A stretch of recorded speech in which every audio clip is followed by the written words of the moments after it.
Good morning, everybody. I have just come into possession of some new Canarium books. I ordered some, and I really like this press. And in this group of books, there are some ones that there are a couple that I wasn't actually expecting to receive with my order, and then there are some poets I am more or less familiar with. So I want to kind of go through them and talk about why I'm excited about them. Here are the spines of all the books together. You'll recognize Canarium by these little Canariums in little white rectangles at the bottom, it's the sure mark of quality. So to begin, we have this Lucinda, a poem by John Beer. This is a thick Canarium book. Typically, they're not of this size. I remember my Chica Sagawa book was pretty thick. It was like almost this size, but this might be the largest one I've yet received. Most, like including the Anthony Madrid books that I like, are about, this thickness, yay thick, 70-page poetry books.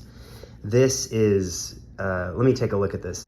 Way in the back of the book, at the end of the note on the text, you can see that there are 210 pages here. So it's as big as one of those big mid-90s Ashbery collections or something. I like what they've done with the title here and what they've done with the title, or with the cover here and what they've done with the cover here. Here we have something that refers to the, at least aesthetically, to the period of time in which Schlegel would have been composing Lucinde. And over here we have another style that harkens back to something. In this case, the cover is a facsimile of the back cover of The Wasteland, like the actual Wasteland, Hogarth Press, T.S. Eliot, all that. The titles themselves, the fact that the poet had done two books like this, I'd actually heard The Wasteland mentioned by a friend. I knew, that friend was, Ben, was thinking that we should write wastelands. Everybody should write their own wasteland. And that was one of the first, Ben saying that was actually one of the first times I thought about just referring to the title of a poem as a form. Like any kind of poem, if you were gonna make a form out of any given poem, you could call that a wasteland. But yeah, Lucinda, a poem, you can see it has a portion in the middle where there's a text that runs parallel to another text, which I'm really excited about. And there are also dialogues in here, and I love writing dialogues, so I think this is going to be a very exciting poem to encounter. It looks like George says the name's Costanza. It looks like there is a kind of meeting of sitcom worlds going on, and how apt that would be happening in a section titled My Apprenticeship. Is there a table of contents for the different sections? Yes, there is. So here's the nice Roman numerical table of contents. I noticed that both of these books were in memory of poets that I enjoy reading a lot. Lucinda is in memory of Mark Strand, and The Wasteland is in memory of Robert Lax. Robert Lax is one of the poets that gives me the top of head taken off feeling very consistently. There is a sequence in here called Sonnets to Morpheus in The Wasteland. There's a lot of stuff in here that definitely comes after an apprenticeship that includes lots of movies and TV. I really like the way the first sonnet begins. I know Kung Fu. It won't bring back the world. And then 5:15 a.m. I wake from another dream. It reminds me I need to write a dream down. Okay, I've now just written down that dream using this Papermate 1.0 M pen. It's a Papermate that behaves like my other Papermates, but doesn't look similar to it. It has a kind of retro look somehow. I feel like I see Papermates that aren't this color, or maybe I'm thinking of Bics. And I wrote it down in my blue dream journal. So thank you for the reminder, John Beer. So yeah, you can see I now am a proud owner of copies of two books by this poet that I'm really excited about. A poet who I think will be very inspirational both to me and other people that I know, people who do stuff with Mouse Magazine and stuff. So I'm very excited to finally have copies of these books. And what I would like to do, along with all of the books in this video, is just read them all the way through, you know, and do more relaxed vloggy videos where I talk about my experience reading them. And I want to talk about reading them in a way that emphasizes that reading a book is kind of like how you move in checkers or in a chessboard or something, where there are squares you can occupy, meaning there are certain places where you can give extra attention, and then to do that you skip choosing other squares to occupy, to give your attention to, so that each time you progress through a book you have to kind of like walk with your brain over it, and you don't have a uniform ribbon of attention that you give, but rather you give spots of attention to the book, unless you're going back with a fine-toothed comb or with you know, or with a jeweler's eye, and trying to really scour the surface of some particular part of it to understand every bit of some sentences or pages from it, like if you were doing some academic work. So that's my goal for what I want to do with these books. Now, also in this batch is a Paul Killebrew book that I didn't have before. I had Flowers by Paul Killebrew, but I did not have To Literally You. And I know that To Literally You is a book that follows Flowers, I think, in Killebrew's bibliography. I really, really like the cover of this book. Is it Cy Twombly? Of course it's not. It just has the squiggles and a kind of color palette similar. On the cover we have Martha E. Hughes, centimeter 22. What an attractive metaphor for like putting together a book of poems or something, or experimenting with a form. It's like, I'm gonna do one pencil squiggle and one normal pencil, and then one Prismacolor pencil, and I'm gonna do it on a grid. And then, you know, when you look at everything all together, you're gonna see like lines of red going in a diagonal, through lines, you know, stuff like that. I like the metaphor that it provides. And I just really like, I tend to like books that are like kind of white on the cover, or like kind of light like this. I personally enjoy the way they get dark and dirty and stuff. I like that about the Calvino books, for instance. These are just random associations with the physical book. I don't think I've held a copy of this ever since I think I like weighed To Literally You and Flowers in my hands when I was at Powell's one time and picked Flowers, if that scene ever actually happened. But this is a poet who is a he's like well, I hesitate. I don't think I should pronounce judgments on really any of these poets, because I haven't read all that much of them. I know that some of the poems I like best in Flowers were kind of like poems that I felt like me and a friend would like collaborate on writing. Like if I was with a smarter friend who was politically smarter, and we were both collaborating on making Ashbury like collages, where you make the collage and then iron it through with good grammar, and you stitch it together with nice grammar.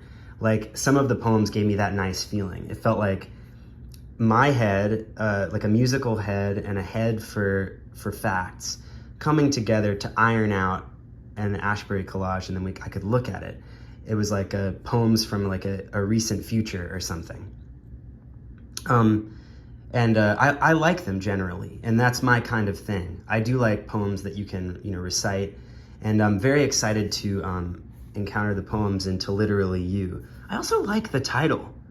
To Literally You is a title, the stock of this title has gone up for me, because anyone who knows me knows that in recent years I really love the figurative literal. I love like anytime you use literally and it's not literal. It's just it's become a signifier of I have good associations with it. I feel like people I generally want to hang out with say literally when it's not strictly applicable.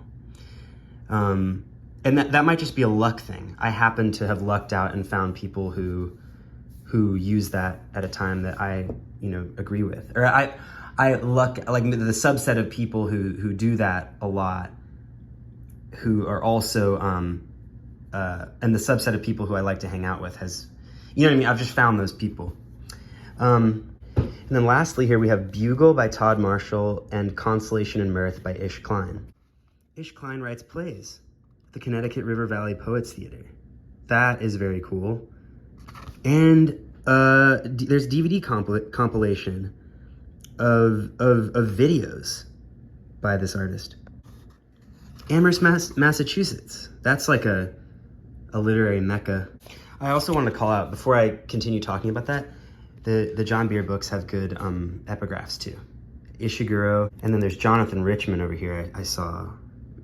I like these epigraphs. Like looking at poets I know of more. I feel like I know more, and then we're looking at these ones I feel like I'm less familiar with. Yeah, so Consolation and Mirth has this sequence, you know, of the train arriving and Buster Keaton being on it. I've never seen The General, isn't that crazy? I've never watched The General, but I was recently watching a Harold Lloyd movie repeatedly, Safety Last. Maybe if I ever had a poetry book that had stills on the cover from a silent era comedy, I would pick stills from Safety Last. You would know that the book was from this era. I mean, you would also know that because there would be a year in the on the copyright page, but because, you know, Safety Last is like a pet of mine. Do any viewers love Safety Last as much as I do? I hope you do.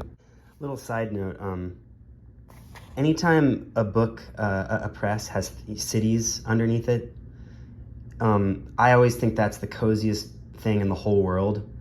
Like the triangle that describes, I like that you could make triangles from all kinds of different cities. You could be like Antananarivo, Tashkent, Bangkok or something. You could be like, you know, Singapore, Moscow, Buenos Aires. That's a big one. You know, you could be like Dubuque, Madison, Springfield or something. You know, you could. It's fun to imagine collections of 3 cities. I think collections of 3 cities also kind of remind me of family histories. There's like a place where the parents originated. There's a place where the parents ended up. That was a childhood home for the child who now lives in a 3rd city and now looks back on both of those cities with a special fondness. Because they are, why did I say especial? Rather than try to like say stupid stuff, I'm just gonna read part of this book. I'm just gonna read part of Consolation and Mirth. I'm hopping to the middle where there's a book within a book called Science Fiction Society. R0, riddle 0. A word births me. Who on earth am I? Or what on earth is not the word I am? In verse, the woe or man, tell the man, what now? This reminds me of this game I play with my nephews that was taught to me by a dear loved one. Riddle 9. Whoa, they're selected from, or they're out of order. Oh, the imaginary riddle. What? Thirst is father to the storm, fire bell until alarm, millstone becomes uncertain. Millstones. That's an underrated poetic object. Put more millstones in your poems, poets. That was probably not a good excerpt, or that wasn't a very excerptable excerpt, I bet. Let me look at the table of contents again.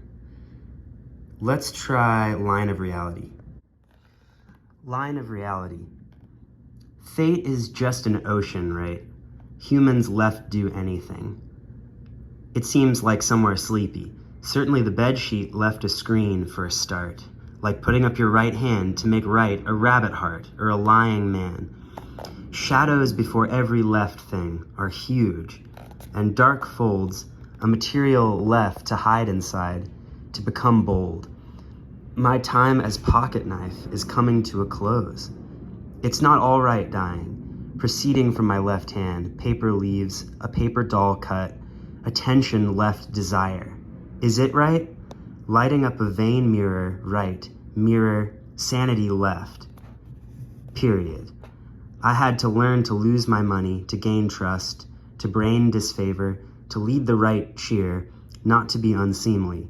I kept my left pant leg on, random fashion, and take some trust from a paper dollar nation. Maybe when I left them I was not right, but a human has a right to try her human feeling, then take the ship that's left and steer it through its reeling. Like there's like stuff that I really love in there. I'm a sucker for poems that end that way, I think. Paper doll, paper dollar, line of reality. I enjoyed that poem from Klein's Consolation and Mirth. These days, all I do with poems is just enjoy them. Date. We walked downtown for dinner. Tie. On the sidewalk, a curlicue of ants. The worm they swarm is still alive. I'm hungry, you say, and stamp. From Bugle by Tod Marshall. Wow, that was a good little poem. Gosh. This is a book I wasn't expecting to receive, but I'm very glad I received. It's a very slender book by Tod Marshall, and I think it was published in 2014. When I was a wee lad. Oh yeah, this one has a really cool epigraph. See, it's called Bugle, and then the epigraph is from Rimbaud. If brass wakes up a bugle, it is not its fault. If a worm wakes up, prey to a curlicue of ants and a stamping foot before the Thai restaurant, it's not its fault either. This looks like a very approachable book. Oh, whoa. You saw that, yeah, you saw that, right? This looks like a very approachable book, and rather than continue to more or less waste your time, I'm just gonna note that I've also received this. Maybe let's look at a little bit about the poet like we did for Klein. Tod Marshall, author of a couple of other books. Conversations with Contemporary Poets. I bet that's cool. Shout out Eastern Washington University Press. Teaches at Gonzaga. Yeah, this is cool. Range of Voices, a collection of contemporary poets. Well, that's really cool. I mean, I feel a fondness for anybody who makes a nice anthology, and I love poetry anthologies. I was recently looking at the Garrison Keillor Good Poems anthology at the coziest house in town, and I was like, oh my gosh, this is really good. It's really nice to have a criteria have a criterion like, oh, these poems are good to read aloud on the radio, and then make an anthology based on that. So Bugle by Tod Marshall, Consolation and Mirth by Klein, Lucinda, a poem by John Beer, The Wasteland and Other Poems by the same poet, and To Literally You by Paul Killebrew. All made possible by Canarium Books. Thank you for watching and taking a look at these books with me. This has been a cozy first look, and I am very, very excited to read.